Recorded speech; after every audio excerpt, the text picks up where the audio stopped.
No, I love riding. Been at it for about 15 years or so. And, being lucky enough to live where I am this close to the Rockies, and with all those lovely foothills on either side, there really is no shortage of awesome roads to play around with and to work on your skills. But like a lot of riders, I've seen the consequences of folks riding beyond their skill level. And now it's a kind of a paradox because in order to improve your riding, you need to push back at your comfort zone. But at the same time, if you push too hard or at the wrong time, you'll end up in over your head. Now I know that feeling, and I'm sure most of you all do too. The same way that particular tree-lined off-camber double apex will punish you if you don't watch your approach, dismantling the crankcase of your motorcycle can straight up wreck the unprepared. To me personally, this job always just feels like it's a little beyond my skill level. Hello and welcome to the channel. Today in our engine rebuild series, we're going to be focusing on the crankcase. Our plan is going to be pretty straightforward. Got to remove it from the bike, going to open it up, going to measure our bearing clearances, check some key components for wear. I'm interested to see actually the alternator chain, which we'll get to later. And then we're going to button it back together before we have a chance to screw it up. Now in order to remove the engine from the frame, obviously one of the first things we're going to want to do is make sure to disconnect all of the electrical connectors, as well as any other coolant hoses or, well, no coolant hoses on this particular engine, but basically anything that's going to get in the way needs to come off the bike at this point. So we're going to start at the starter motor. There's a little terminal nut that we need to remove. Next, we need to disconnect the pulse generator wire connector as well as the alternator wire connector, and those are found on the left side of the bike.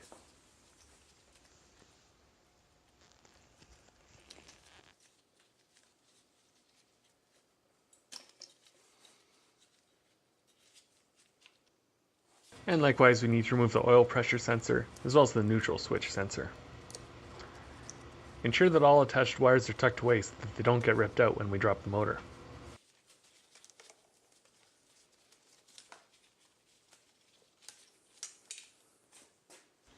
Now back at the front of the bike, we need to tie the clutch lever to the handlebar in order to avoid the piston popping out when we remove the hydraulic slave. So we'll tie that up. I'm using a rag and a couple zap straps. And then after that's done, we can go and remove the shift lever as well as the hydraulic clutch slave. And then if you haven't already, remove the side stand. As well, we've got the rear tire already off the bike, but if you didn't already at this point, you definitely need to loosen the drive chain adjuster, as well as the rear axle nut and pushing it forward just so you have some slack. And I like to secure the slave cylinder just using a little piece of tie wire here. That's just going to prevent it from flopping around if it did fall off if we were jolting the frame. You wouldn't necessarily want it pulling on the hydraulic line there. Now you remove the drive sprocket cover. This thing was in pretty bad shape. Actually, if I'd known I was going to be doing this back when I was doing the hydraulic clutch rebuild, probably could have saved some time here. But this part's looking kind of gross, and it was originally coated. It was painted the same color as the swing arm. So that's exactly what I'm going to do. I'm going to clean it up and scuff it with some Scotch-Brite, and I'll paint it. But I'll just do that off camera. The other thing to note on the sprocket cover is there are 2 alignment pins, so make sure these don't get lost. Now we can remove the drive sprocket bolt and the sprocket itself from the countershaft and drive chain.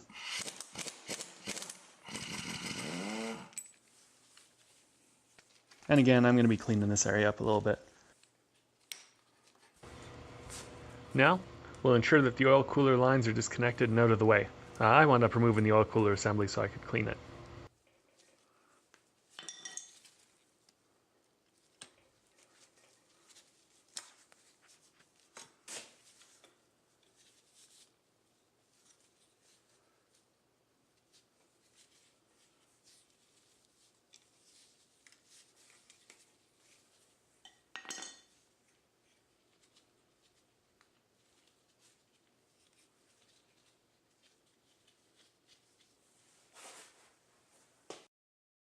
Now one thing I'm going to say from experience, pulling 4-cylinder motorcycle engines out of motorcycle frames, trying to climb underneath the bike and manhandle this thing out, it's possible.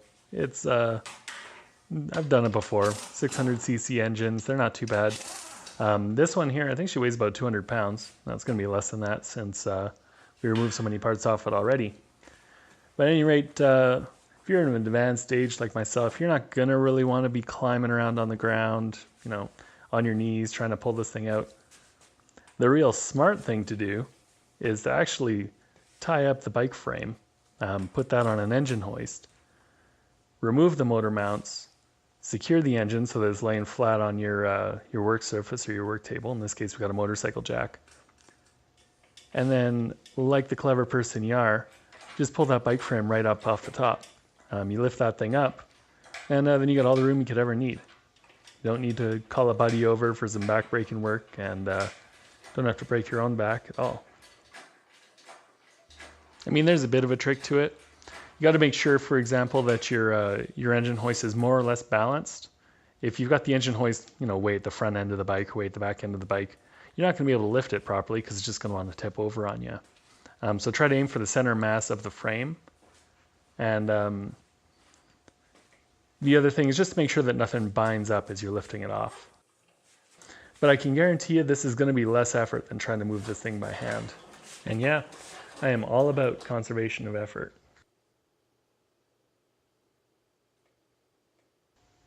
Now that we got this big old piece of meat off the bone, first thing we're going to do is remove the water pump. This is achieved through 3 8mm bolts on the pump housing itself. And you want to keep a pen nearby when you're doing this, just make sure you don't mess up the floor or your nice shoes. And after that, there's one more bolt holding the hose retainer in place. So undo that one as well, and you can remove the pump housing from the body. And you may as well check to make sure that the impeller spins freely and that the O-ring's in good condition. I think we'll wind up replacing this O-ring anyway. Then to remove the pump itself, it's just one more bolt at the bottom of the pump housing, and the whole unit should just pop right off.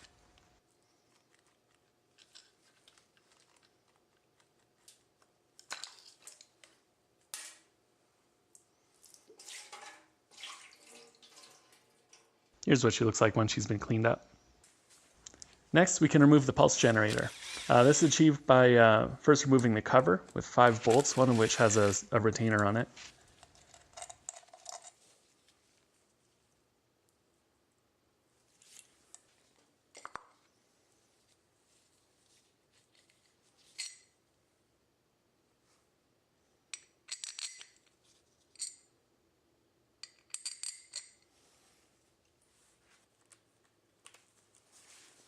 And then once that's off, we can remove the 4 bolts holding the pulse generators themselves in place and gently remove the wires from the crankcase housing.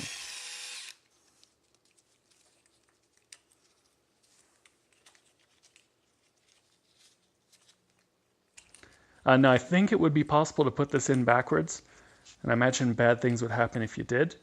So just make sure to note the position of this thing, or in my case I just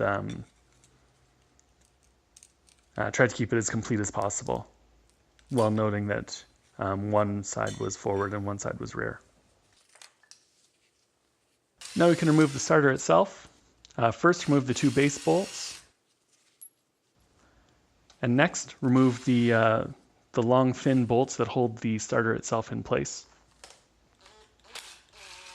And it should just pop off.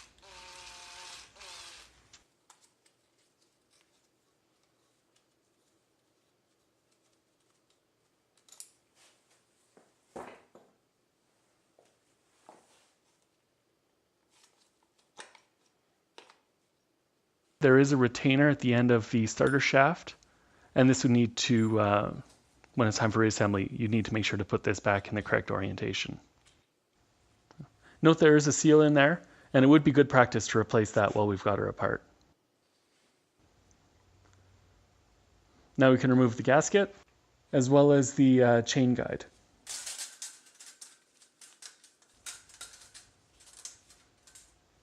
Next, we can remove the clutch cover. This is achieved with the bolts. They're all plainly in sight. And once you've got these loosened off, I just used a little bit of gentle diplomacy using a screwdriver and a dead blow hammer. And you want to listen to this. When it sounds solid, you can keep hitting it. When it starts sounding hollow, that means you've cracked the gasket or the Permatex layer. And you can just go to the trim clip and gently break it free.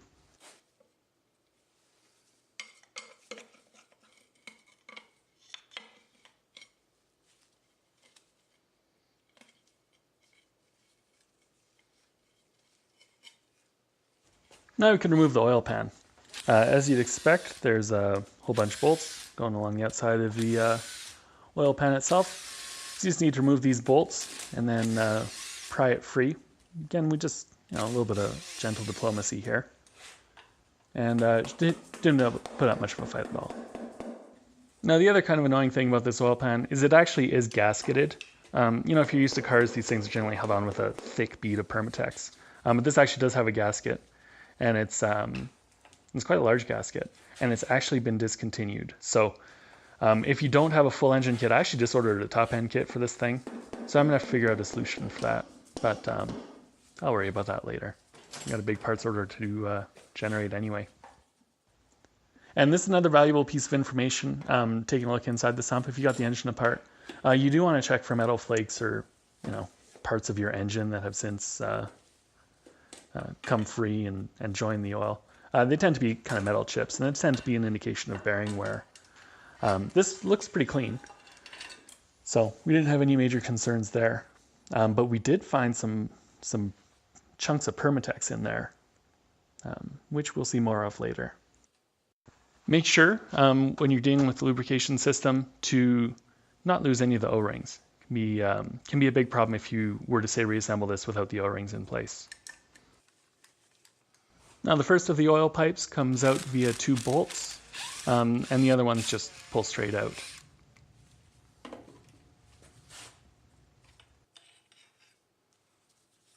And as we remove the oil pipes, the passageway pipes, we'll need to make sure that all the O-rings are in place and that they get bagged up in an organized fashion so that we can reassemble it correctly. Now the sheer amount of stuff crammed into this neat little package means that if we're not being super careful, we are going to mess something up. And if that happens, best case scenario is we catch the mistake before running the engine. Worst case scenario is catastrophic damage. So obviously no pressure.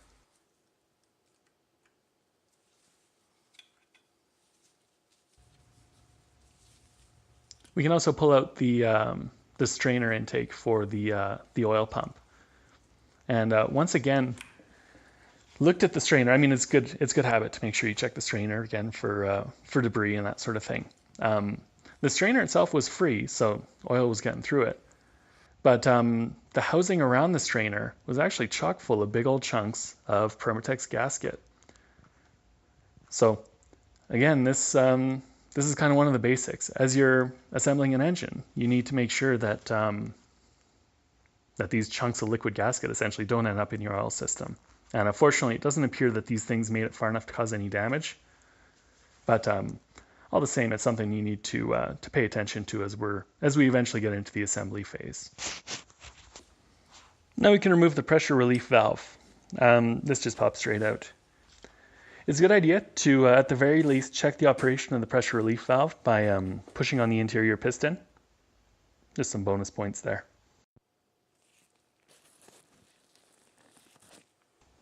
Now it's time to remove the oil pump.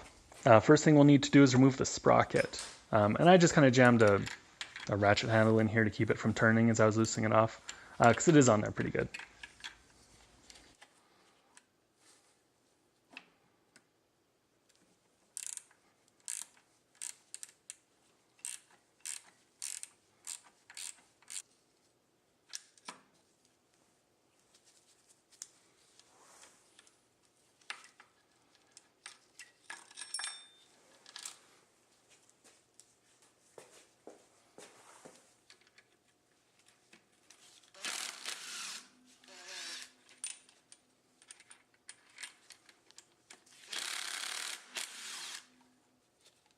Now it would probably be a good idea if you've gone this far to actually just dismantle the oil pump itself and just check all the interior components. But we won't be covering that in this video. And again, we just want to make sure to grab any alignment pins and O-rings to make sure they don't get lost. For the oil pump, the upper alignment pin doesn't have an O-ring, but the one to the left does. And the one on the bottom again doesn't have an O-ring. Now we've done everything we can for now on the bottom of the engine. We're going to tip it back over and take a look at the other components, starting with the alternator.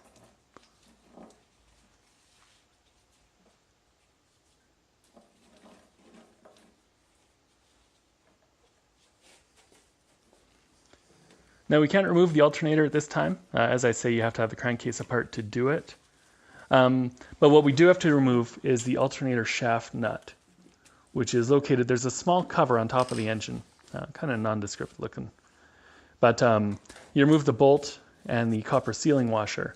Then you can access the alternator shaft nut underneath, which needs to come off as well.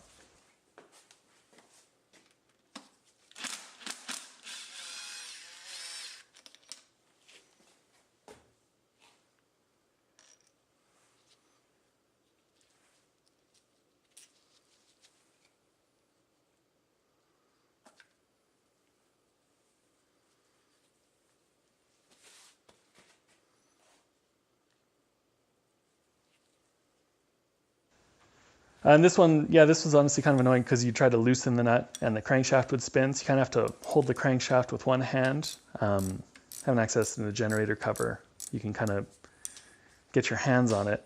And then you're kind of torquing against your hand as you're trying to get this nut off. But I did eventually get it. Now we can also go and remove the right side. I don't even think this thing has a name, but essentially it's the right side crankshaft cover.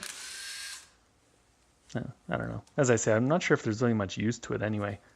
I got the thing off, and basically all you can see is the end of the crankshaft on the other side.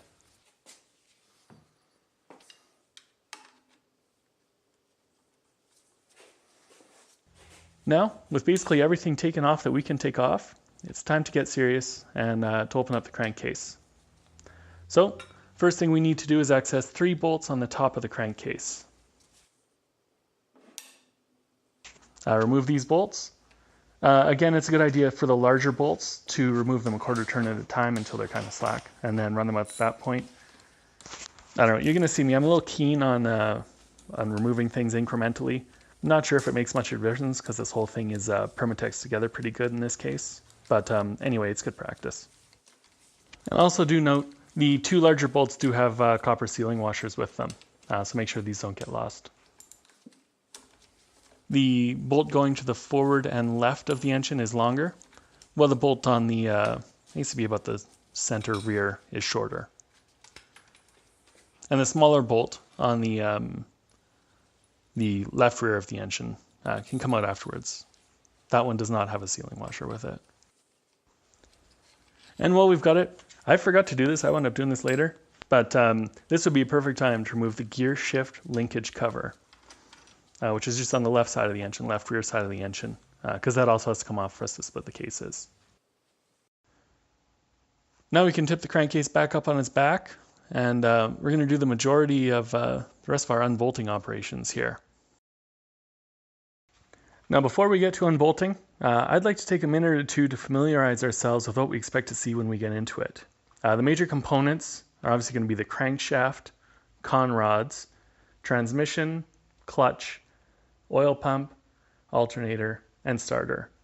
The crankshaft drives 3 chains. That is, 3 chains are attached to the crankshaft. 1 for cam timing, 1 for the alternator starter, and 1 for the oil pump. Now the starter and alternator are visible from the outside, and these are going to be immediately familiar. They look very similar to their automotive counterparts. The alternator is driven by a beefy chain, and shares this with the starter, which accesses the chain via the starter clutch. Now the alternator chain relies on a tensioner, which is bolted to the inside of the crankcase. And the chain wraps around the crankshaft. And all these components, well, none of these components can be removed until the crankcase is open. Moving to the bottom, the oil pump is driven by a smaller chain, and as you'd expect, it's located below the crankshaft and is accessed through the oil pan. The clutch is located on the right side of the engine. I assume we're going to have to remove it at some point, but aside from R&I, we aren't planning to spend any time on this. Now the transmission, in simple terms, it's basically 2 stacks of gears that slide up and down 2 different shafts, known in this case as the main shaft and the counter shaft. And these gears are pushed into position by the shift forks, which are in turn moved up and down by grooves. They basically follow grooves in the shift drum, which is rotated by the linkage. Now we're going to get a look at this. We will have to remove the transmission, but I'm going to want to stay away from this as much as possible. Just really, I know the thing shifts fine. And unless your bike is having a specific problem with it dropping out of gear, you can stay well away from the transmission. There's very few problems that are actually going to be caused by worn dog gears, and if they are, they're very distinctive. So aside from R&I and maybe checking some of the bearings by hand, we're going to basically let sleeping dogs lie. I think I counted them up. I think there's 30 in total. Either 30 or 31. Anyway, there's a crap ton of bolts really. And they're all kind of different sizes, and there's a specific order that you have to remove them in. And it's a little, I don't know, it doesn't conduct itself very well to filming the process. But anyway, you want to start with the smallest bolts first. Again, quarter turn each. Then once all of those are loosened, and in a crisscross pattern, which is pretty complicated given the geometry of the thing. Again, don't worry too much about it if this thing's permatux shut. But anyway, yeah, start with loosening the smallest bolts a quarter turn, move up to the next size bolts, again, quarter turn, crisscross pattern. Then to the largest size bolts, quarter turn, crisscross pattern. Repeat that again, starting from the smallest bolts, and go up to a half or full turn on those, half or full turn up on the medium sized bolts, half or full turn on the largest bolts, and then you can run them all out by hand. And staying organized through this process is going to be tricky. I know there's tricks with pizza boxes where you can kind of trace the shape of your crankcase on the pizza box, drill a whole bunch of holes, put the bolts in the various holes, and that'll essentially aid with reassembly. I didn't worry too much about that. I'm going to sort this out after. I'm going to count up the bolts I have of the various sizes, and between that and the video footage, it won't be a problem figuring out where each of these things goes. But it would be a problem if you lost one, and if you weren't sure which one you lost. So yeah, take your time. This is supposed to be a hobby after all, so we are supposed to be enjoying ourselves.